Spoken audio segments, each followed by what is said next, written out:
Dinomina at tinambakan pa nga mga idol ng Los Angeles Clippers ang Denver Nuggets sa Game 3, 117-83 gamit ang team effort na pinakita na pinangunahan ni Kawhi Leonard na nagtala ng 21 points, 11 rebounds, 6 assists. Norman Powell at James Harden na parehong merong 20 points at si Visca Zubac na merong nagtala ng 19 points. Hindi na naman naging sapat para sa Nuggets ang triple-double ni Nikola Jokic na merong 23 points, 13 rebounds, 13 assists.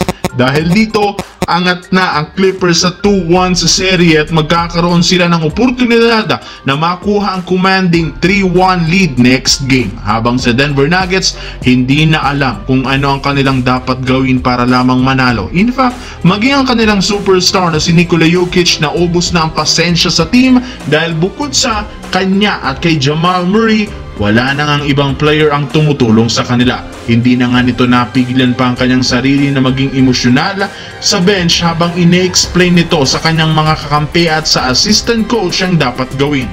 Huli nga sa camera ang pagwawala at galit na galit ni si Nikola Jokic kung saan halos maiyak pa ito sa sobrang frustrate dahil sa napakalamyang performance ng kanilang team sa Game 3. At kapag hindi pa nila ito nasolusyonan, siguradong hindi na sila makakaahon pa sa pagkakabaon. Samantala, marami nga po mga idol na mga fans ng Golden State ang nangamba matapos magtamo ng injury si Jimmy Butler noong nakaraan sa Game 2 laban sa Rockets. Kaya tanong ng nakararami kung makakapaglaro pa nga ba ito next game?